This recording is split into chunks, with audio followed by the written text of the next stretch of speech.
Recording in progress. We have people online. There are some staff online. Okay. There's been a few attendees. Oh, very good. Okay.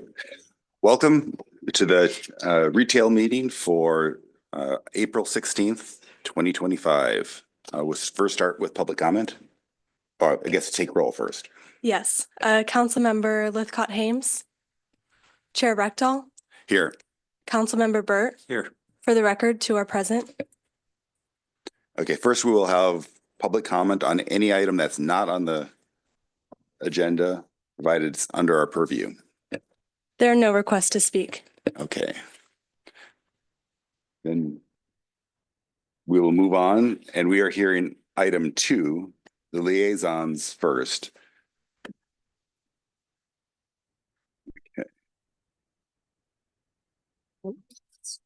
Yes, thank you, Chair. Kylie Nozay, Assistant City Manager. The first item is an item, staff doesn't have a presentation for it. It's really an opportunity for the committee to discuss liaisons with our local business stakeholder community. So we do have routine meetings and engagements with the Chamber of Commerce, the Downtown University Avenue business area, Cal Avenue, et cetera. And so wanted to provide this opportunity for the committee members to talk about attendance at that support. As a Brown Act body, we do have some regulations we need to follow in terms of a quorum, which would mean 2 members of this committee, and public noticing of meetings.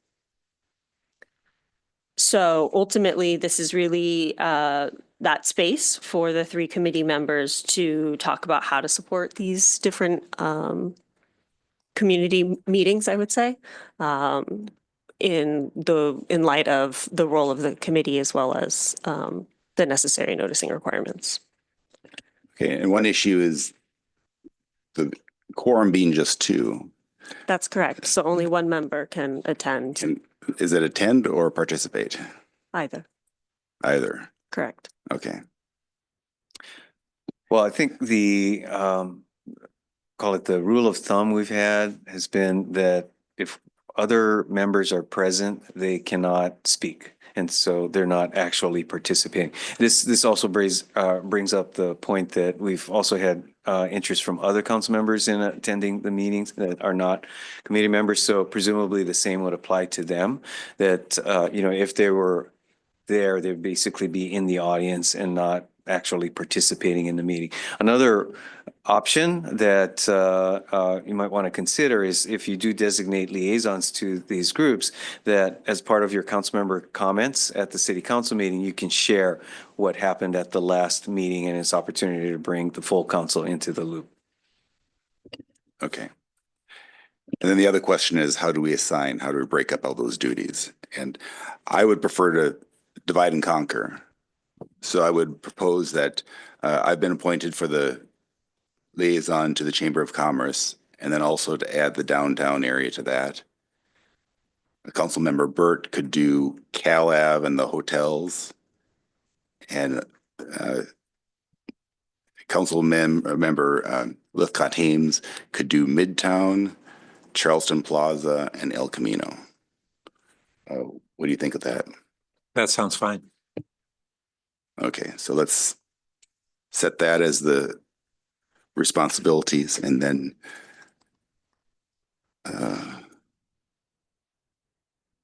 now will the staff be doing any coordination, or is it just up to us to do outreach? So staff will do the outreach for these meetings. This will provide staff the guidance of who from this committee to include on those invites. Okay. So we have routine meetings with, as an example, the Cal Ave merchants. It happens typically the last Tuesday or Wednesday of a given month. And so what we would do is include the liaison that you've just designated on those invites so that they can attend, represent, and report back. And I'm sorry. Well, if I could then just on that point, I also would expect there may be times that the business groups will invite the liaisons to attend, and obviously that's also fine. Staff doesn't need to be involved with all of the interactions with the business groups, but I think it's just helpful for us to be aware of that.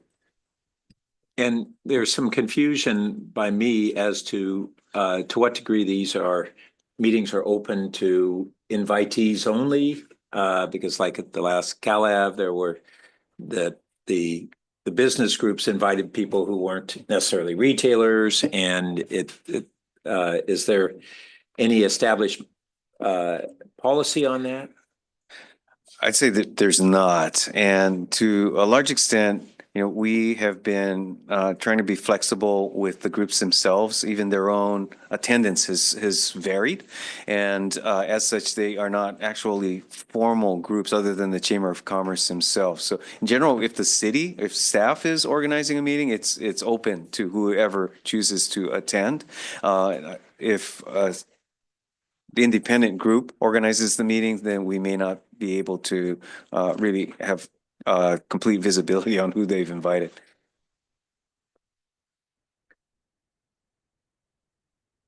Any other discussions item? Okay. And no hands raised?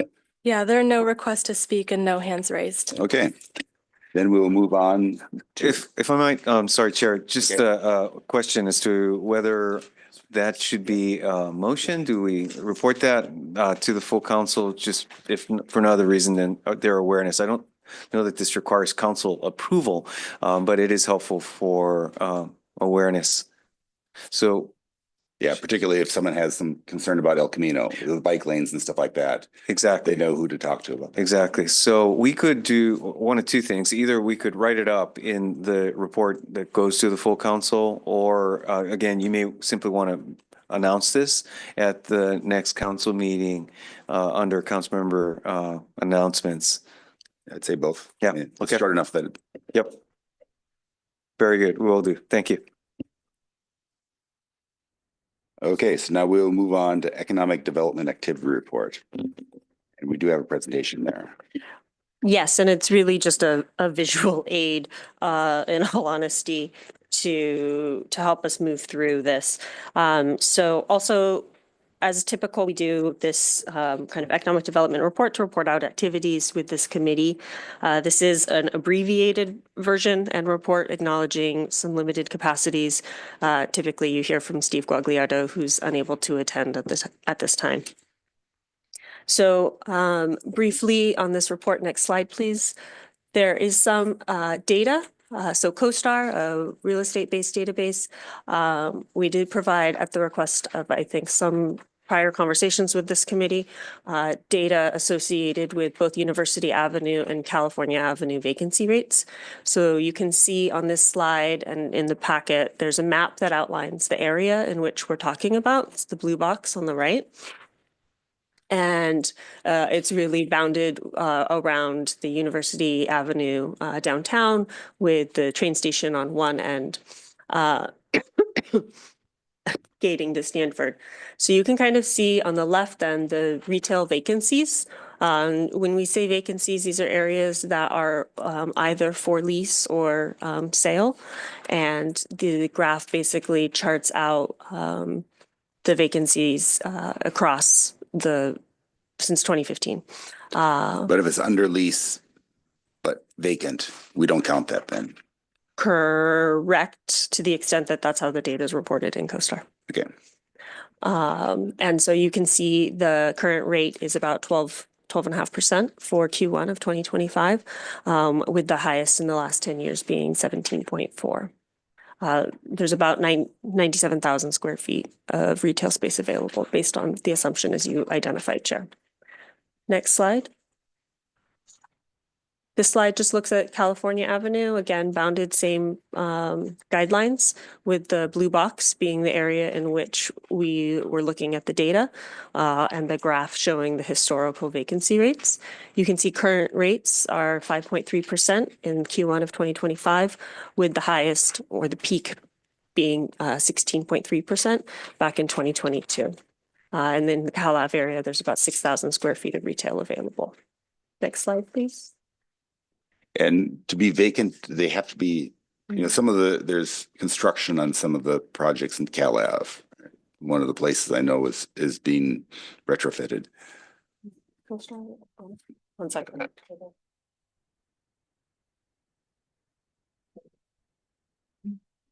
We don't have that granular of a detail from CoStar. But that would be considered vacant, or does it have to be actively Yeah. advertised? I don't know the answer to that. Okay. We'll have to find out. Fair question. On this next slide, it's really just a highlight of some of the items this council approved, or I guess tentatively approved, 12 priority objectives for the economic development and retail vibrancy council priority for 2025. In the staff report, staff provided a brief update of each of those 12 priority objectives, but we highlighted a couple that are on the more active side with report outs here on this slide. So a couple areas to highlight that are going to be coming up for both your review as well as the council's review and stakeholder engagement include the outdoor activation guidelines for California Avenue. We've got the Ramona Avenue standards, so those same outdoor activation standards, and the interim streetscape improvements that are expected to be brought forward in the summertime. And then we do have our partnerships with our stakeholders. So the first item, your liaison designation will help us, and we'll make sure we invite those individuals to the CalAv Merchants meeting, the Downtown Businesses meeting. Both are coming up at the end of this month or beginning of next month, as well as we're coordinating with the chamber on outreach with hoteliers for early May. So we'll make sure we include those liaisons. Further details on the 12 priorities are in the staff report, but we just wanted to give a snapshot of a few areas that are coming up. Okay. So with that, we have staff here for questions to help the committee move through the activity report. But that's it. Any questions? Yeah, thanks. One is this, do we through either CoStar or other means have the ability to look at average rental rates within those different districts in particular as opposed to citywide? We do based on the data in the system. However, as the chair already alluded to, the data will obviously have its constraints. So I think what staff would do is we would want to look at what those constraints are so we can daylight that when we provide that data to this committee. And then ultimately, if that's insufficient, look at alternative means to get that kind of information. Yeah, if I could elaborate on that. One of the thoughts we've been kicking around be if this information is of interest to the committee on an ongoing basis, that it might make sense for us to establish a small contract with a local broker to have them put together a brief report with this same type of information in terms of vacancies, as well as asking rates, and helpful to have someone who's actually in the business on an ongoing basis to kind of reality check the data that we see.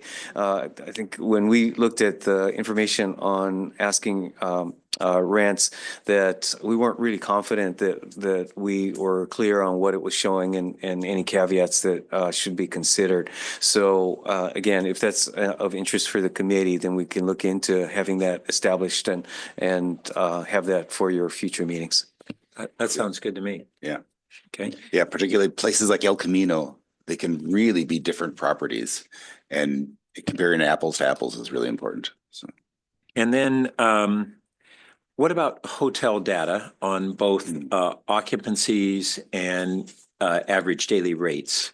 What information do we have available there? Sure. We do receive that information when TOT receipts are submitted to the city on a monthly basis. It's typically about 2 months in arrears in terms of the, I guess, live nature of the data. We have a consultant who assists us in administering that tax in terms of collections, but we do collect that information. Because my recollection is last time we had an update on that data, it showed TOT revenue, gross revenue. But I don't think it broke it down between occupancy and average daily rate. And historically, it's been very important to graph those. Because as occupancy goes up, at a certain point in time, average daily rates go up. But up to a given point in time, there's no correlation, and or very little. And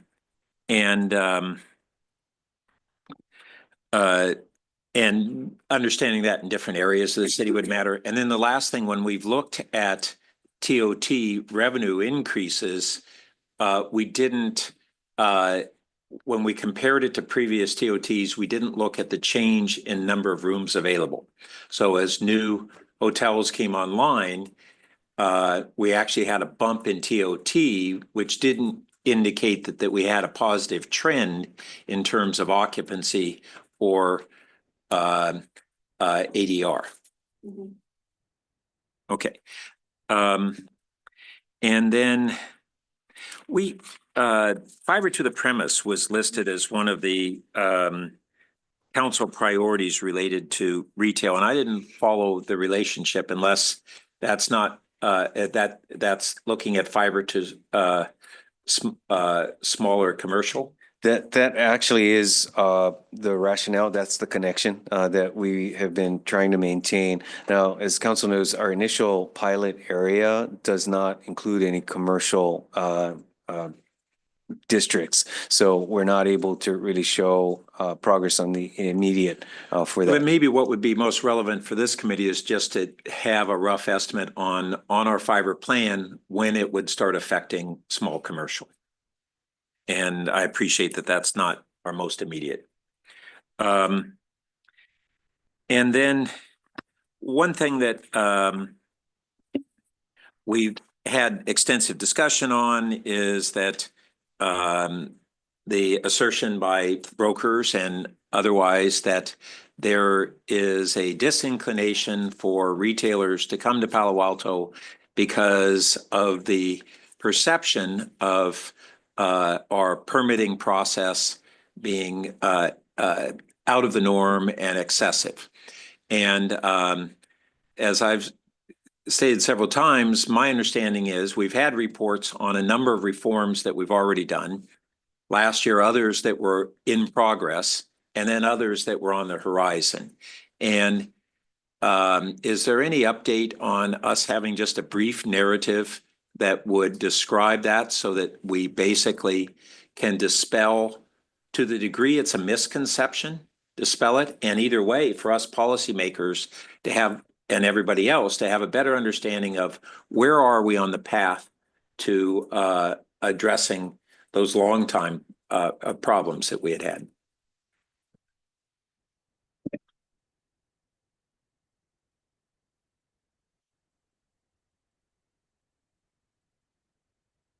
Thank you. Councilmember Jonathan Late, Director for Planning and Development Services.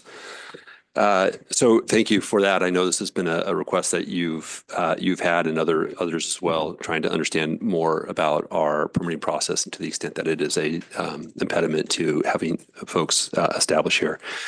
The good news is we've been doing a number of work, and I know there's an interest in us sharing that more broadly.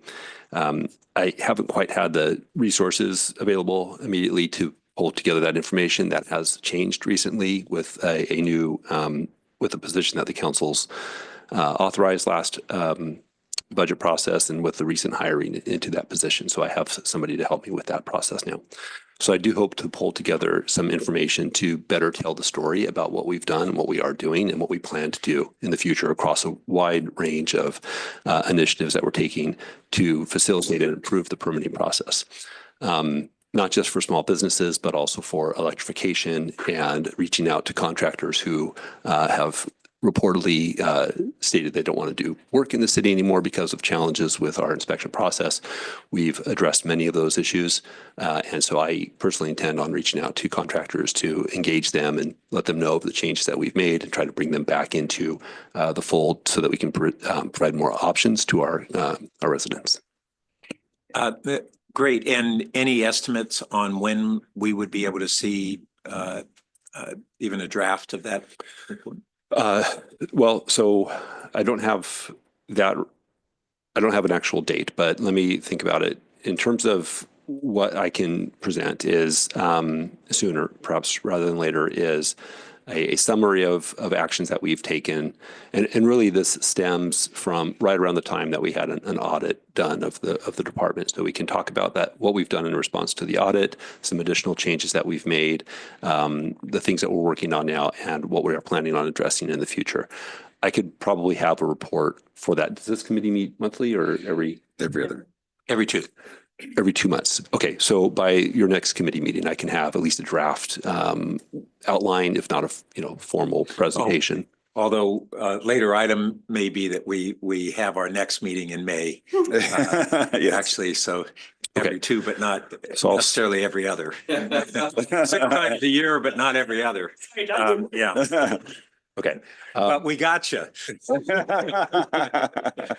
I will endeavor to have something available as quickly as possible, understanding that if it's meeting sooner, it may be a little rougher than Okay. it might otherwise be. Okay. Okay. And Let me just chime in there. When I talk to people, they say, "Oh, Palo Alto is terrible," right? And I say, "Well, what's your experience?" Well, 8 years ago, I pulled a permit, and they're using the present tense "is," even though their data is really old. So Well, and I'd like to share with the committee when we come back also some survey data that we've received that actually tells a different story about how people are responding to our inspection program, which is really completely different than what people have experienced in the past.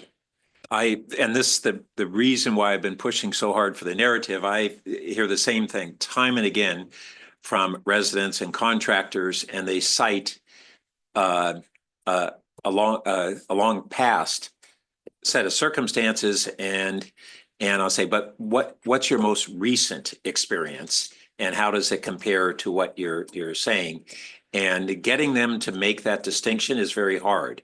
And unless we have that document that basically presents a case to convince them to say, you need to look at where we are today and where we're headed, as opposed to a history. We can't win that battle otherwise. And I will note two things. One, we do see that our downtown vacancies have dropped by a third for whatever reason, but that's a real positive development in the report there, and similar drop on Cal Ave. So for whatever reasons, we're seeing improvement. And some of that may, the economy is not rebounding yet. And so seeing that improvement in the face of a weak economy is a positive development. And anecdotally, I heard from someone who has retail establishments and food and beverage in multiple cities around here, and they just went to have their first establishment in Mountain View and encountered all kinds of barriers and obstacles. And so I don't know if misery loves company, or we have moved ahead, or what is there. And then another aspect that won't readily be able to be quantified, but still I think is part of our improvement program, is kind of the cultural approach from our development center and even our code enforcement. And I've heard recent things about cultural issues there. So that's how a department builds improved culture there, that have a customer focused orientation. But one aspect that I've heard is there's still a concern when a business goes to the development center. We cohabitate different departments, but my understanding is that a business won't have a lead contact that says, I will usher you through these different requirements. Make sure that you understand at the outset what all those requirements are, as opposed to, as they go through that process, new thing after new thing keeps popping up that they didn't understand at the outset. We don't have kind of that ombudsman or lead contact process yet, do we? Not at present, but if I may, there's so much to unpack in what you had communicated that if I can take a moment Sure. to just acknowledge that and then also maybe share some insight as well. So a moment ago, you were talking about the experience of somebody 8 years ago doing work in the city. And that has underscored our recent initiative to really impress upon our staff that every touch point that we have with our customers is critical, because they may only have that one engagement with us. And so how do we make that, the most beneficial as possible, because we don't want to have this legacy of an interaction 8 years ago affecting us. So that's very much a part of what we're doing. And I will acknowledge that changing culture is challenging in any organization, and that is something that takes time, and that is why we want to get managers who understand what we're trying to do and help influence that throughout the organization. The Blueprint project of many years ago, before I got here, actually just before I got here, did envision, I think, our project coordinator team providing that role that you have just mentioned. And I don't believe that it's ever developed to that level of performance that we were hoping for. And there's a number of reasons for that, but this is an area that I'm focused in on. This is a group that's had a lot of changes since the pandemic and having to adjust to a lot of ways of doing business. And so now that we have a little bit more stability, we did bring in some new management focus in that area. I do hope that we can provide more of that, concierge type service and really focus in on, the types of businesses that might need more assistance. For instance, if you're doing a restaurant, here are the things that you need to know about opening up a restaurant. Here are the different departments, and have the coordinator serve as that conduit to reach out and connect the applicant to these different groups and bring people together and proactively process the application. These are things that I'm interested in pursuing, but you're right, we're not there yet. I'll just note that my manufacturing business that I had for over 30 years in 3 different cities in San Mateo County, when we were looking at building a big investment, a new plant on our final facility, we ended up choosing San Carlos. And one of the primary reasons was that our broker said, oh no, we've had San Carlos, the city manager had led kind of an initiative on economic development reforms, and they had this kind of ombudsman role. It was out of the economic development manager. But this is a real reason why you should seriously consider San Carlos over other options. And it was the case. Having that lead person, and we had complicated permitting, was really beneficial. And so I just kind of have had that firsthand experience in contrasting it, different cities, and it made a huge difference. And the reputation of that city had changed as a result of that for the business development. Yeah, absolutely. And I have similar experiences in other jurisdictions as well, where there's a focus in on trying to really help folks move through that process, and hope to bring that to Palo Alto as well. There was one other side note I wanted to flag, and you mentioned code enforcement as part of that cultural aspect. And I will note that this is a program that is overtaxed with the amount of work that's coming in relative to the resources that we have. And so this is an area where we're doing the best we can, and we do have to prioritize life and safety issues over other complaints that may be upsetting to complainants or neighbors, residents, but we just don't have that resource to dedicate to all of the other sort of lower profile issues. Well, I wasn't really referring to the issue of whether we can have code enforcement as many places as we would like.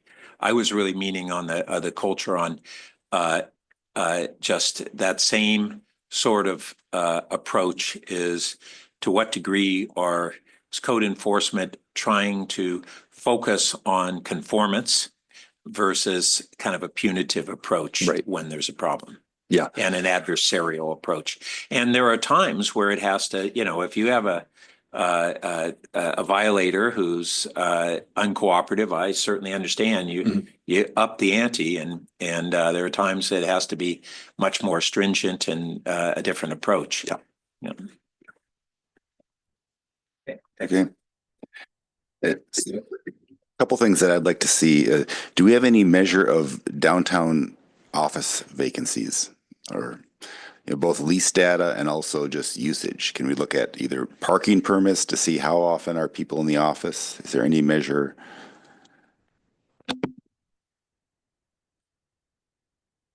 So there's two questions in there. I think when you're talking about downtown leases and lease usage, are you talking about vacancy rates within the downtown?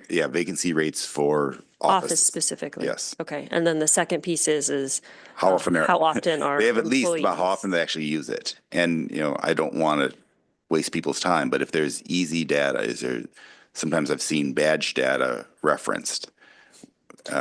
Sure. But if it's not easy, then it's a waste of time. Right? Sure. Appreciate that. I think on the lease information, I think that would be something that we would want to engage with that perhaps small contract with a broker to provide that information that we referenced a little bit earlier, to make sure that we're getting the appropriate kind of market information. In terms of employee data, there's no source that I'm I'd thinking say of. at this point, we don't have that. As it happens, though, I do look forward to the day that with our new parking guidance system, that we'll have ongoing data collection on parking counts. Again, we're not there yet, but once that system is installed and operational, we should be able to provide at least that as a basis for comparison on how things are trending over time. And what about some of the technologies on vehicle patterns, whether that would inform us? What are the two companies? Sure. Streetlights one, I can't remember the name of the other one. It begins with an R. Yeah. So would that potentially provide us a pattern on showing what's happening at different commute hours, and it's not going to, clearly identify which of those are workers versus other trips, but it would be a good indicator potentially. Definitely know that data is available. I don't think that we've got subscriptions or necessarily the expertise to be able to draw it on an ongoing basis, but that's certainly something we could discuss with both staff and external providers. And how about Caltrain ridership? How many people get off at University Avenue? Is that easy to pull? Let's see. I've not seen Caltrain ridership data. I'm sure they collect it, but I haven't seen that reported. Well, you're right, and so we do have that data. Okay. We're getting better collection on it. That fell by the wayside to a degree during COVID, and they're picking that up. Replica is the other company I was trying to remember. Thank you. Yeah, but that's a good point. And I don't know whether VTA and Samtrans and Marguerite have data on ridership versus numbers of buses, and so we might be able to get that, which also, long term, as we move toward trying to reduce the vehicular trips, but while increasing transit trips and other modes, maybe that would be an important way to track is, how many more cars do we have versus how many more transit riders, and we know that as congestion gets worse, then people choose transit more, and we're not really at that mode right now, although you've probably seen that the electrification has had a big boost in Caltrain ridership. I'll just shortly say that that's been really positive. It's moved Caltrain up to over 50% of pre-COVID, and just in the last months since electrification, it's 25% plus increase in ridership, as I recall. But Caltrain has added trains on off hours and on weekends significantly, and that's the biggest growth in ridership. And so I had to encourage Caltrain to make that distinction, because that means that our commute time ridership is actually less recovery than the overall system, because we're higher numbers of boardings on weekends and off hours when we've got that 50%. So the commute is still bad. Another piece of information that was really useful for PTC, the consultant put together a comparison city to city, like Menlo Park and Mountain View and Los Altos compared to our both vacancies and rates. And that was very enlightening. And so something like that, there's particularly like along El Camino, they showed that we had really low vacancies. And maybe comparing El Camino in Palo Alto versus El Camino in Mountain View, how do the vacancies and rents compare there? And so that was interesting. It also like, we had high vacancies at university, but Castro was higher. So it kind of made you feel good, right? But the other thing that we'd want to do with that is, well, what can you learn from that? And any policy difference that could explain that. Part of it was rents could explain it. Places with low rents had lower vacancies, but are the other cities doing something that we should be doing? I think having that would make that data more useful. And so, If I can just follow up on that, that interesting phenomena of El Camino being low vacancy, and yet it's not our most desirable retail destination. And that the correlation between rents and vacancy is really strong. And when we've heard from members of the community say, well, gee, Los Altos has low vacancy. They've done a lot of very positive things in Los Altos downtown. But one of the things is they still have retail rents that are a fraction of our university asking prices. So we have property owners who, have, some of them are now kind of capitulating on rents. There is a tendency, and I've seen it over several down cycles, where property owners say, I don't want to bring in a tenant for a couple of years at a discounted rate. I'm confident long-term it's going to recover. With the fundamental changes in retail, I'm not sure that this recovery is the same as past ones. But there are property owners, whether properties for sale and or rental, there is a resistance to adjusting downward. It's not uniform. Not everyone makes the same decisions. Some are really discounting, but it's a big part of why we still have vacancies in desirable retail locations. Is they're just still pretty high rents in many circumstances, not all. okay. That's all I have. A public comment. We have some cards.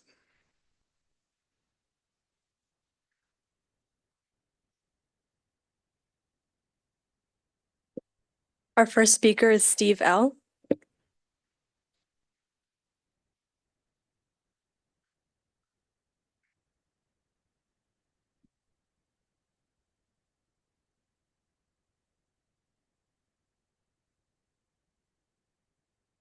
The vacancy data that staff has reported is completely inconsistent with my twice-a-day experience downtown. So there must be a definitional issue. So I have a couple of questions. Is by any chance CoStar counting vacant spaces as not vacant if they have a permit or a lease? Because the Institute for the Future space is vacant. The West Elm space became vacant in the last 6 months. There was one store that replaced Restoration Hardware that came in, but I don't see a 1/3 decline in actual vacancy, so there must be a definitional issue. Second, I'd love to see the full list of projects. So for example, in the staff appendix, there were no permits on Cal Ave in those 6 months. How could the vacancy rate go down? if there's no activity there.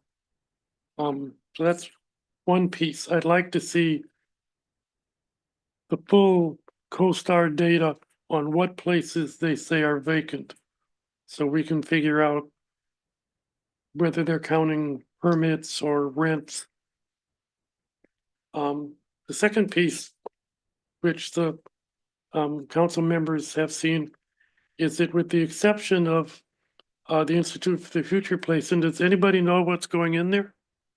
Every other downtown permit is a food and drink place. There are no retail places. Finally, I go and spend money every day at a food and drink place. They don't seem to have any trouble with parking. They don't seem to have any trouble at Koopa or Joe and the Juice or Venetia of getting people in there.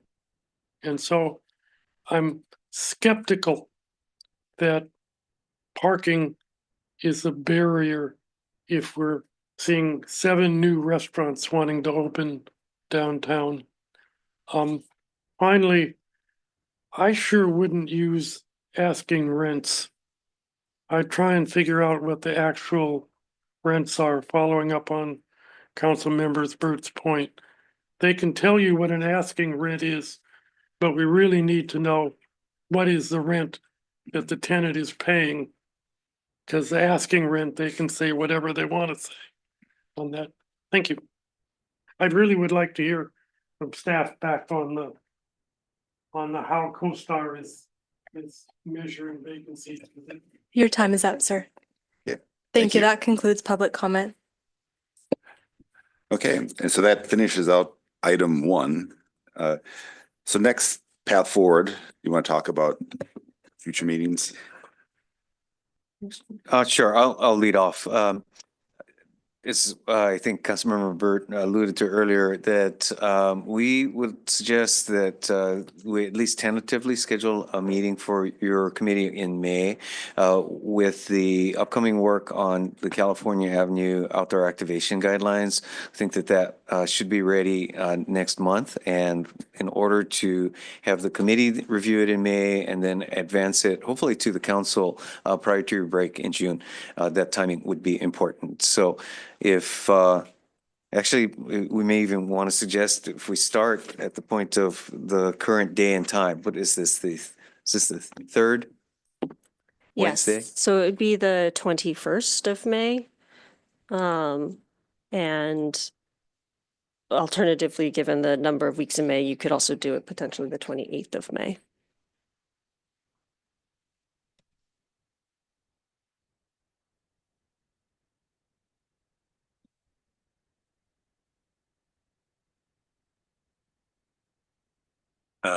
Currently, that would work for me. Yeah, either one works for me. Great. I would say let's shoot for the 21st, just to sooner is Very, better. very good. But if Okay. Bruce has issues, then we can bump it a week. Great, thank you. And that activation, that would only be Cal Ave, not Ramona at that time, is that correct? Correct, yes. And is there a timeline for Ramona or? Ramona, we're hoping to have ready by June. And so what we would do is bring Ramona to the committee in June, and then that would not hit council until after their summer recess. In addition, we have some outreach meetings, both talking about downtown public safety. Correct. So we alluded to scheduling some meetings. So we're actually going to send out, we confirmed with the chamber a date and time downtown. We're actually looking at May 1st. So we will coordinate with the downtown stakeholders Okay. and include them on that. And then the typical, yes. Here. We are looking at 1 or 1:30 p.m. that day. The afternoon seems to be the best for that cohort. And so, Oh, that's your downtown. correct, that's for downtown. That's on- That would be May 1st. So that's a Thursday. Those meetings typically happen on a Wednesday or the Thursday after 1 p.m. So we're looking at about a 1:30 p.m. start time. depending on room and folks' availability. And then the second one that's coming up is the Cal Avenue Stakeholders Merchants Meeting. That typically happens the last week of the month. And so that one we're looking at April 30th. That one typically happens later on in the afternoon based on the group's preference. Those typically happen around 3. So we'll be working to make sure that that time works, because those ones we do hold out in Cal Avenue, typically at one of the merchants. So we have to confirm that location and time availability with them. Okay. And we also talked about potential public outreach for the streetscape at University Avenue.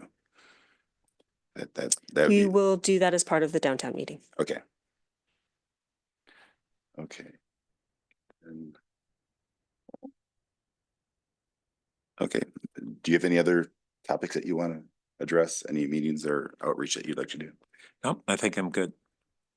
Okay, then we are adjourned.